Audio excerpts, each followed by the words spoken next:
மத்திய அரசின் பாராளுமன்ற தொகுதி மறுசீரமைப்பு மசோதாவினை கண்டித்து திண்டுக்கல்லில் காங்கிரஸ் கட்சியினர் கருப்பு பலூன் உடைத்து ஆர்ப்பாட்டத்தில் ஈடுபட்டனர். மத்திய அரசு கடந்த வருடம் பாராளுமன்ற தொகுதி சீரமைப்பு மசோதாவை கொண்டு வந்தது. காங்கிரஸ் உள்ளிட்ட எதிர்கட்சிகள் கடும் எதிர்ப்பின் காரணமாக மசோதா நிறைவேற்றப்படவில்லை. இதற்கிடையே நடப்பு கூட்டத்தொடரில் மீண்டும் அதே மசோதாவை கொண்டு வருவதற்கு மத்திய பாஜக அரசு முயற்சி மேற்கொண்டு வருகிறது. இதனை எதிர்த்து தீர்மானம் நிறைவேற்ற முதல்வர் ஜோசப் விஜய் அனைத்து கட்சிகளுக்கும் அழைப்பு விடுத்தார். அதிமுக, திமுக உள்ளிட்ட கட்சிகள் இந்த கூட்டத்தை புறக்கணித்த நிலையில் தமிழக வெற்றிக் கழக கூட்டணியில் உள்ள கட்சிகளை வைத்து மத்திய அரசின் தொகுதி மறுசீரமைப்பு மசோதாவிற்கு எதிர்ப்பு தெரிவித்து தீர்மானம் நிறைவேற்றப்பட்டது.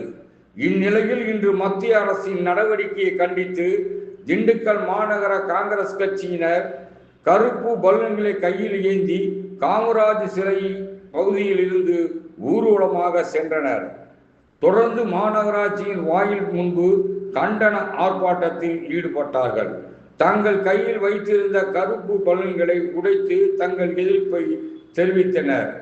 இந்த ஆர்ப்பாட்டத்திற்கு காங்கிரஸ் கட்சியினுடைய தலைவர் துரைமணிகண்டன், காங்கிரஸ் கமிட்டியினுடைய பொதுச் செயலாளர் வேங்கை ராஜா, மாமன்ற உறுப்பினர் பாரதி உள்ளிட்ட 50க்கும் மேற்பட்ட காங்கிரஸ் கட்சியினர் இந்த பேரணியில் கலந்து கொண்டனர்.